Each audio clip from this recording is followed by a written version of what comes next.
एकता technical coaching आपका स्वागत करता है। जी हाँ दोस्तों, मैं आप लोगों के लिए लेकर आया हूँ आज भारतीय विद्युत अधिनियम 1956 और किसी भी इलेक्ट्रिकल से संबंधित जितनी भी परीक्षाएं होती हैं उनके लिए अति महत्वपूर्ण प्रश्नों का विवरण, और हमारे प्रत्येक प्रश्न का विवरण बारीकी से दिया गया है। बेटा वीडियो पूरा लास्ट तक देखिए। यदि हमारे वीडियो पर आप नए हैं तो चैनल को लाइक सब्सक्राइब करें। तो बेटा यहाँ दिया गया है, समय, विश्वास और सम्मान ऐसे पक्षी हैं जो उड़ जाएं तो कभी वापस नहीं आते हैं। चलिए इसी के साथ आपका प्रारंभ किया जाता है, और यहाँ आप लोगों के लिए जो भारतीय विद्युत अधिनियम आया है, इन अधिनियमों का विशेष विवरण यहाँ और एग्ज़ाम के संबंध में आपको इम्पोर्टेंट रूल्स भी प्रदान किए जा रहे हैं। तो बेटा देखेंगे, यहाँ दिया गया है सबसे पहला कंडीशन की आंतरिक तार है। बेटा यहाँ आंतरिक तार स्थापन के संबंध में सामान्य नियम, यहाँ पहला नियम बताया गया है। भवनों का तार स्थापन जब करते हैं तो सामान्यतः जो घर होते हैं, घरों में जब हम वायरिंग करते हैं तो सामान्यतः IS 4648 1968 के अनुसार तार का स्थापन किया जाता है, चाहे वो घर हो या फिर वो औद्योगिक क्षेत्र हो। बेटा नेक्स्ट है यहाँ पर उपभोक्ता के परिसर में ऊर्जा मापी स्विच, जो मुख्य स्विच होता है वो, और वितरण बोर्ड, इनकी फर्श से जो ऊंचाई होती है 1.5 मीटर ली जाती है। ये प्रश्न बेटा हर बार UPPCL में लगभग पूछा ही जाता है। नेक्स्ट आपका दिया गया है कि संस्थान में जो प्रकाश पंखा परिपथ जो होते हैं वो एक समान होते हैं, लेकिन शक्ति का परिपथ अलग रखा जाता है। नेक्स्ट जो पोजीशन दी गई है यहाँ पर, तो बेटा देखेंगे प्रकाश पंखा परिपथ के लिए एक उप परिपथ में अधिकतम 800 वाट से अधिक भार नहीं होना चाहिए। भार जो है वो 800 वाट से अधिक नहीं होना चाहिए। किसमें, कौन से परिपथ में? जो प्रकाश पंखा परिपथ होता है, ठीक है ना, लाइट फैन प्रकाश पंखा परिपथ है, इसमें अधिकतम भार 800 वाट और पॉइंट जो है बेटा ये 10। इनमें से जो पहले पूरा हो जाएगा हम उसी को फॉलो कर लेते हैं, ठीक है। नेक्स्ट आगे चलते हैं। नेक्स्ट यहाँ पर पोजीशन दी गई है, एक प्रकाश पंखा उप परिपथ में अधिकतम पॉइंट हम 10 लगा सकते हैं जब पॉइंटों की संख्या कम हो और वाटेज क्षमता ज़्यादा हो जाए। जैसे पॉइंट तो मैंने केवल 4 लगाए और प्रत्येक पॉइंट जो है ये मान लीजिए 400 वाट का है या 500 वाट का है, तो हम 4 नहीं लगा पाएंगे, उससे और कम लगा पाएंगे। ऐसी पोजीशन है तो यहाँ या तो आपकी शक्ति पूरी हो जाए या पॉइंट पूरे हो जाए, तो दोनों में से कोई एक लेते हैं।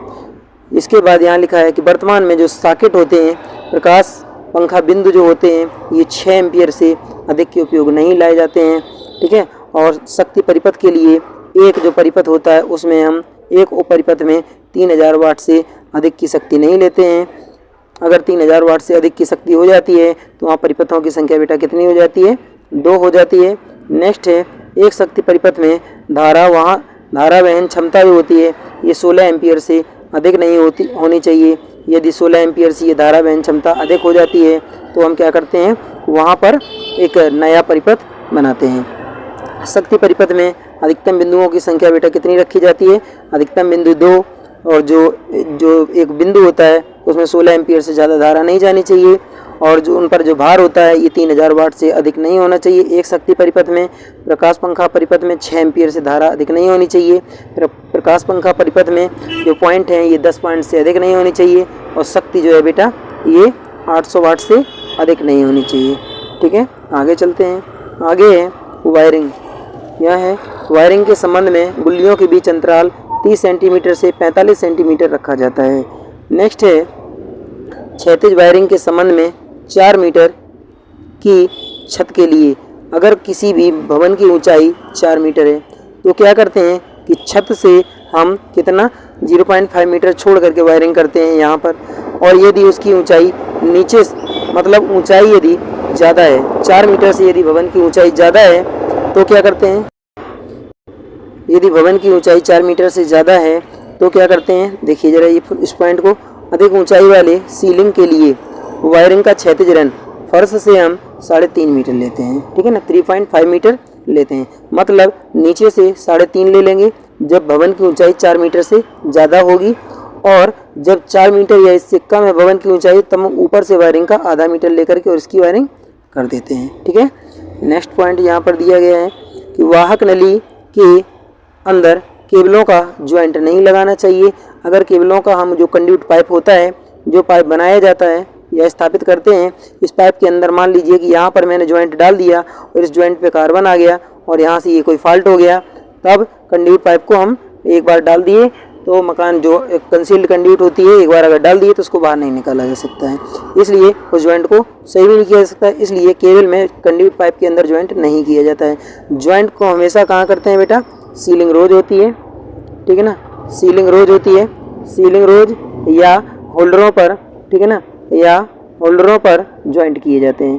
ठीक है, नेक्स्ट पॉइंट यहाँ पर दिया गया है, वायरिंग क्लिप्स के बीच परस्पर क्षैतिज दूरी कितनी होनी चाहिए, 10 सेंटीमीटर, जबकि ऊर्ध्वाधर जो दूरी है वो कितनी हो सकती है बेटा, 15 सेंटीमीटर से अधिक नहीं होनी चाहिए। 10 सेंटीमीटर क्षैतिज और 15 सेंटीमीटर खड़ी, मतलब ऊर्ध्वाधर मतलब खड़ी और क्षैतिज मतलब ये, तो 10 सेंटीमीटर ऐसी हो सकती है और ऐसी हो सकती है 15 सेंटीमीटर। तो ये जो क्लिप लगाते हैं, जो वायरिंग करते हैं, वेटिंग वायरिंग, बैटन वायरिंग करते हैं, इसमें जो क्लिप लगाई जाती है हम इसकी बात कर रहे हैं, इसके द्वारा चालकों को रोका जाता है। नेक्स्ट पॉइंट देखते हैं, अगला पॉइंट यहाँ पर दिया गया है बेटा, यहाँ फर्श से लैंप की ऊंचाई 2.25 मीटर रखते हैं, जबकि फर्श से फैन की ऊंचाई हम 2.75 मीटर रखते हैं। नेक्स्ट पॉइंट यहाँ पर दिया गया है, स्विच की फर्श से ऊंचाई 1.5 मीटर होनी चाहिए। आवश्यकता के अनुसार इसकी ऊंचाई मतलब स्थापित या व्यवस्थित की जा सकती है, ये कह सकते हैं इसकी ऊंचाई को कम या अधिक भी कर सकते हैं। स्नान घरों में स्विच सॉकेट जो होते हैं 1.5 मीटर की ऊंचाई पर लगाना चाहिए और इनको कवर युक्त होना चाहिए, ठीक है ना, ये कवर युक्त होना चाहिए जो कि अनिवार्य है। नेक्स्ट पॉइंट आपका है, रसोई के कमरे के आकार के अनुसार 2 सॉकेट 15 एम्पियर की, यहाँ पर 16 एम्पियर लेते हैं बेटा, ठीक है ना, वर्तमान में 16 एम्पियर लेते हैं। 16 एम्पियर 3 पिन सॉकेट और स्विच होना चाहिए, जो सॉकेट होते हैं वो 3 पिन होना चाहिए, ठीक है। और नेक्स्ट पॉइंट जो है यहाँ पर स्टडी रूम जो होता है, ठीक है ना, स्टडी रूम आवश्यकता के अनुसार शयन कक्ष मतलब जो स्लीपिंग रूम होता है, स्टडी रूम जो अध्ययन कक्ष होता है, इसके बाद बेडरूम जो सोने का कमरा होता है, और इसके बाद डाइनिंग रूम जो भोजन कक्ष होता है। इनमें सभी में जो 16 एम्पियर होता है बेटा, 16 एम्पियर के सॉकेट लगाए जाने चाहिए, जो है हम एक सॉकेट इनमें रूम में 16 एम्पियर का स्थापित कर सकते हैं। नेक्स्ट जो पॉइंट यहाँ पर दिया गया है, सॉकेट को फर्श से 25 सेंटीमीटर ऊपर या फिर हम 1.5 मीटर की ऊंचाई पर स्थापित करते हैं। जैसे मान करके चलिए कि ये आपकी छत है, तो 1.5 मीटर आपका यहाँ हो गया, कितना 1.5 मीटर, तो एक सॉकेट हम यहाँ पर स्विच सॉकेट यहाँ पर स्थापित कर दिए और एक नीचे दिया गया मतलब 1/4 मीटर हम कह सकते हैं। 25 सेंटीमीटर जो है इसको हम 1/4 मीटर भी कह सकते हैं। और जो फर्श के पास में ही एक यहाँ पर भी एक बोर्ड वगैरह लगता है, जिससे हम प्रेस वगैरह कर सकते हैं, कूलर वगैरह चला सकते हैं और रेफ्रिजरेटर स्थापित कर सकते हैं। तो यहाँ पर 2 प्रकार के बोर्ड लगाए जाते हैं, एक लगाया जाता है ऊपर और एक लगाया जाता है बेटा फर्श से नीचे के साइड में। तो इसकी दूरी जो होती है फर्श से जो नीचे वाले सॉकेट जो लगाते हैं इसकी दूरी होती है 25 सेंटीमीटर और जो ऊपर वाला होता है इसकी दूरी होती है 1.5 मीटर, ठीक है। नेक्स्ट देखते हैं, अगला दिया गया है, वितरण बोर्ड का निर्धार जो होता है परिपथ में जो मार्ग होती है उसकी संख्या के आधार पर ली जाती है, ठीक है। जो कंड्यूट पाइप होती है 16 mm से कम माप की उपयोग में नहीं ली जाती है। याद रखना, जो कंड्यूट पाइप होती है, जो पाइप लगाते हैं, इसका जो व्यास होता है ये 16 mm से कम नहीं होना चाहिए, 16 mm से ज़्यादा, ठीक है ना, उपयोग में लेते हैं। और सामान्यता यदि पूछा जाता है तो 19 mm का सामान्यता जनरली जो है ना 19 mm का चलता है। नेक्स्ट यहाँ कंडीशन दी गई है, स्विच बोर्ड की माप जो है 10 सेंटीमीटर × 18 सेंटीमीटर से न्यूनतम माप ये 10 × 18 और जो स्विच बोर्ड होता है लकड़ी का इसकी जो मैक्सिमम माप होती है ये 45 सेंटीमीटर से 60 सेंटीमीटर होती है, ठीक है। 60 सेंटीमीटर मतलब 2 फुट, इससे जो है ना इसके बीच में जो है स्विच बोर्ड इसकी माप होती है, ठीक है बेटा, याद रखना इस पॉइंट को। नेक्स्ट है चालकों की न्यूनतम माप, जो चालकों की माप है ये कितनी रखी जाती है। चालकों की न्यूनतम माप को हम IS 732/1963 के अनुसार लेते हैं। तो बेटा चालकों की जो न्यूनतम माप है वो कहाँ मतलब किस आधार पर ली जाएगी, ठीक है। यहाँ पर देखते हैं, तार स्थापन के लिए प्रकाश पंखा परिपथ में ताम्र चालक यदि कॉपर का वायर उपयोग में लाया गया तो इसका जो साइज होगा बेटा ये कितना होगा 1/1.2 1/1.2 mm या फिर ले सकते हैं 0.96 mm स्क्वायर, ये ले सकते हैं। ठीक है, और इसके साथ ही नेक्स्ट पोजीशन है तार स्थापन के लिए प्रकाश पंखा जो परिपथ होता है, इसमें यदि हमको एल्युमिनियम का, यहाँ कॉपर का चालक था ये, यहाँ पर एल्युमिनियम का चालक लेना है। जब एल्युमिनियम का चालक होगा तो 1/1.4 होना चाहिए। कॉपर में 1/1.2 है, एल्युमिनियम में 1/1.4 mm लेते हैं। ठीक है ना, और कॉपर में 0.96 लेते हैं, एल्युमिनियम में 1.5 mm स्क्वायर लेते हैं। ठीक है, इससे जो है इससे माप की इसकी जो माप है वो कम नहीं होनी चाहिए। नेक्स्ट पोजीशन है अगला, यहाँ पर पॉइंट दिया गया शक्ति तार स्थापन में। तो शक्ति तार स्थापन में जो कॉपर का वायर होता है इसमें कितना होता है, तो ये होता है 3/0.915 mm या फिर इसको हम 1.95 mm स्क्वायर ले सकते हैं। ठीक है, 1.95 mm स्क्वायर ले सकते हैं, जो कि डाटा यहाँ पर दिया गया है। ये आपका किसके लिए, कॉपर वायर के लिए।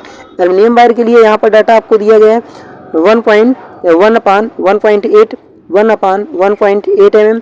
ठीक है ना, ये एल्युमिनियम का डाटा है और कॉपर का डाटा कितना था 0.915। ये वाला कॉपर का डाटा है और ये वाला आपका एल्युमिनियम का डाटा है।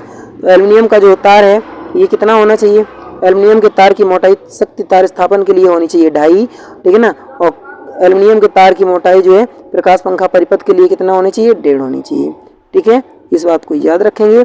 नेक्स्ट पॉइंट यहाँ दिया गया है, यदि तार स्थापन में सुनमे मतलब फ्लेक्सिबल अगर चालक उपयोग में लाया जा रहा है तो हम 14/0.193 इस साइज का हम चालक उपयोग में लाते हैं। कितना लाते हैं, 14/0.193 इस साइज का चालक जो है उपयोग में लाते हैं। कौन सा, फ्लेक्सिबल जो लचीले तार होते हैं जो मुड़ जाते हैं आराम से। या फिर हम कितना लेते हैं 0.40 mm स्क्वायर। यहाँ पर 2 मेजरिंग दी गई है, एक mm में दी गई है, एक mm में दी गई है, एक mm स्क्वायर में दी गई है। जो बेटा जो mm में दी गई है ये आपका जो स्क्रू गेज होता है उसकी माप है। जो mm स्क्वायर में दी गई है ये इसका क्षेत्रफल होता है, एक तरीके से कहेंगे ये क्षेत्रफल दिया गया है चालक का। ठीक है, वीडियो देखने के लिए धन्यवाद। हमारा वीडियो शेयर करें, कृपया हमारा चैनल सब्सक्राइब करें